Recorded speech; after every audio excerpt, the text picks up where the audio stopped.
Katya never thought she'd end up working for one of Sydney's richest families. Back home, she had bounced between cleaning jobs, night shifts at cafes, and temporary agency work that barely paid the rent. Life in Australia was supposed to be her fresh start, but some days it felt just as heavy as the past she'd tried to leave behind. She kept her head down, saved every dollar, and avoided attention. What she never told anyone was that since childhood she'd had strange, vivid dreams that showed her pieces of the future. They were never clear at first, just flashes, a face, a sound, a feeling of something about to go terribly wrong. Over time, she'd learned to trust them. The job had appeared late one night while she was scrolling on her cracked phone in her tiny share flat in Western Sydney. Live-in assistant needed. High-profile family. Discretion essential. Excellent pay. It sounded too good to be true. She almost skipped it, but the pay figure made her pause. That kind of money could change everything. She applied without thinking twice, telling herself it was just another house job, nothing more. 2 days later, she received a call. A clipped, polite woman asked her to come for an interview in Point Piper, one of the most expensive suburbs in the country. Katya had never even been to that part of Sydney. When she arrived, the mansion looked unreal. Glass walls, white stone, a view of the harbour that made her feel small. She stood at the gate for a moment, heart racing, wondering what kind of life went on behind those doors. Inside, everything smelled of money, polished wood, fresh flowers, expensive perfume. Melanie, the lady of the house, barely looked up from her tablet as she spoke. She wanted someone quiet, reliable, and invisible. Greg, her husband, shook Katya's hand with a smile that didn't reach his eyes. He talked fast about his businesses, about privacy, about how the family had been in the spotlight before and didn't want any trouble now. Their teenage daughter, Ava, passed through the room without saying hello, headphones on, eyes hard. Katya nodded, agreed to everything, and didn't mention her dreams. She learned long ago that people laughed or grew scared when she told them. 2 hours later, Melanie called her back and offered the job. She was to move in that very night. Katya felt a strange chill, but she pushed it away. This was her chance. Her room was small but beautiful, with a window facing the dark water. That first evening, she unpacked, had a quiet dinner in the kitchen, and listened to the distant sound of arguments drifting from the upper floor.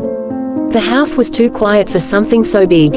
It felt like a place holding its breath. When Katya finally fell asleep, the dream came fast and sharp. She saw the front gates of the mansion thrown open. News vans lined the street, their logos flashing in bright colors. Cameras pointed at the house like weapons. Neighbors stood outside, shouting. Inside, the family was tearing into each other, Melanie screaming, Ava crying, Greg looking wild and desperate. Police lights painted the walls red and blue. Katya felt the same heavy fear she always felt when a dream was close to the truth. She woke up gasping, her heart pounding. The house was silent, but the feeling didn't leave her. She sat on the edge of the bed, shaking, knowing deep down that this wasn't just a nightmare. It was a warning. By morning, she tried to act normal. She made coffee, cleaned quietly, and avoided eye contact. But every look, every whispered phone call, every slammed door felt like a piece of the dream slipping into place. Katya realized she hadn't walked into a normal job at all, she had stepped into a storm that hadn't broken yet. By the second day, Katya could feel the tension in the house like thick smoke clinging to the walls. It wasn't loud or dramatic all the time, it was worse than that.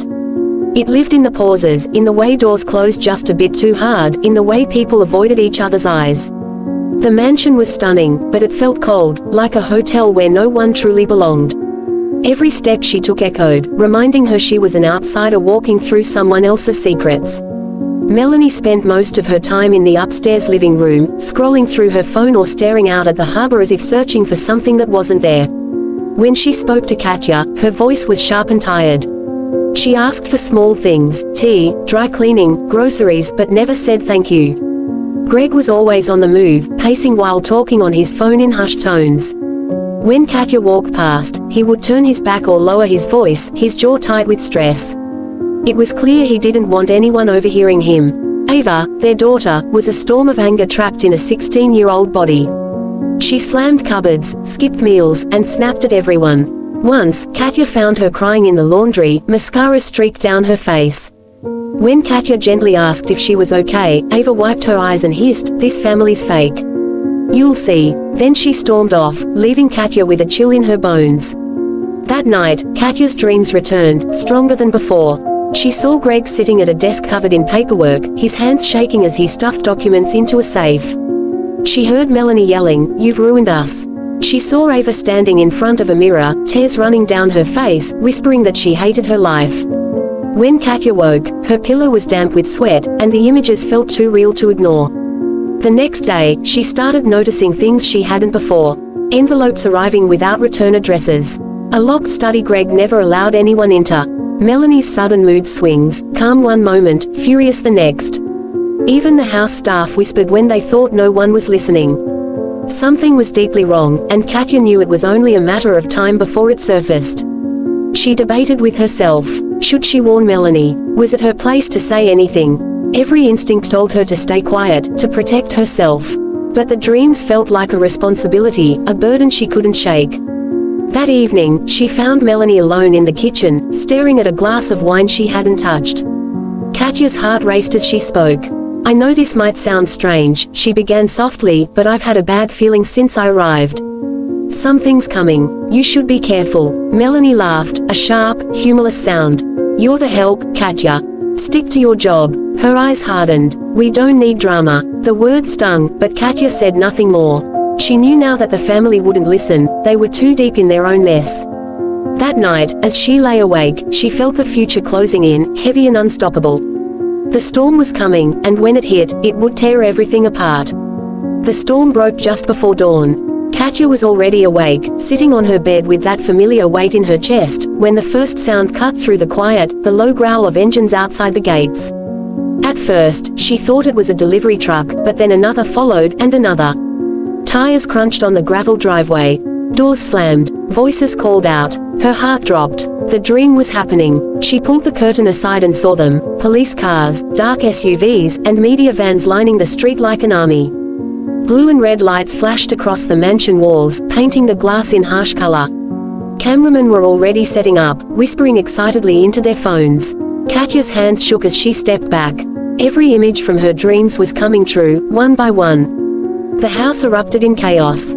Greg burst out of his study, phone in hand, his face pale and sweaty. "They're here," he snapped, pacing like a trapped animal. Melanie rushed down the stairs in her silk robe, her hair a mess, eyes wide with disbelief. "What do you mean, they're here?" she cried. "What have you done?" Before he could answer, there was a loud knock at the front door, firm and final. Ava appeared behind them, frozen in shock. Another knock followed, louder than the first.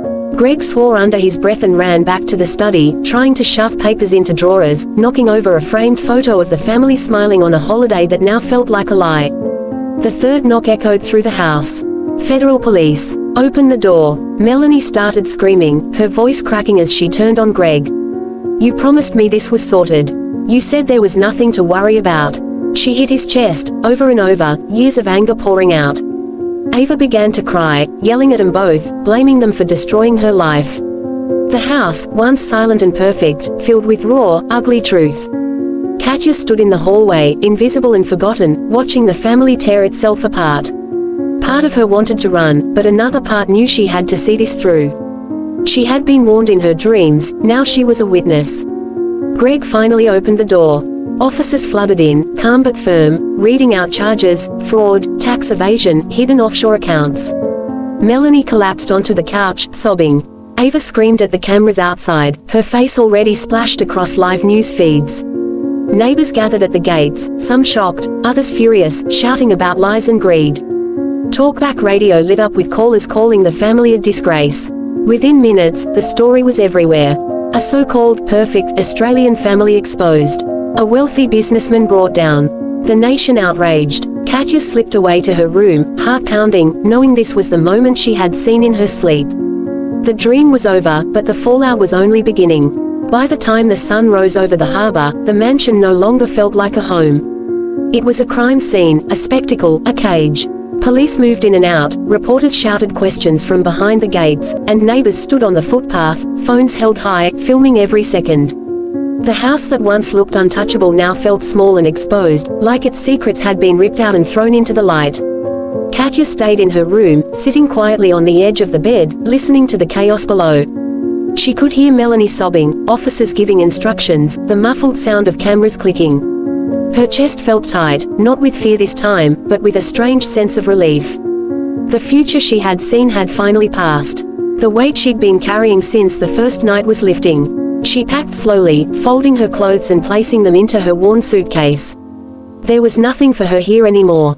The family didn't need her, and she didn't want to be part of the aftermath.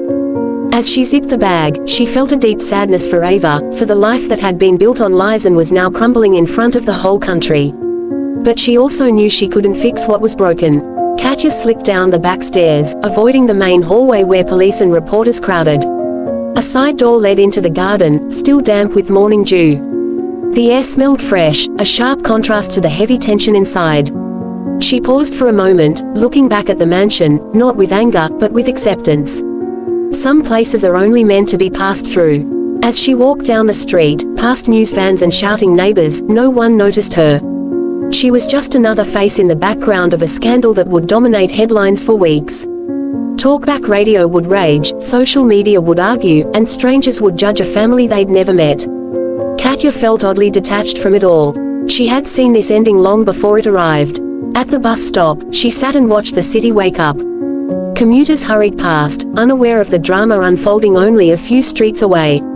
Life, she realized, always goes on. The bus arrived, and she climbed aboard, choosing a seat by the window.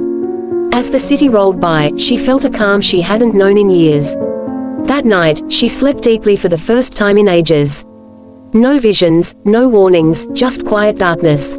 In the morning, she woke with a new dream, not a disaster, but of a small coastal town, open skies, and a simple life where she could finally rest. For the first time, the future felt like it belonged to her.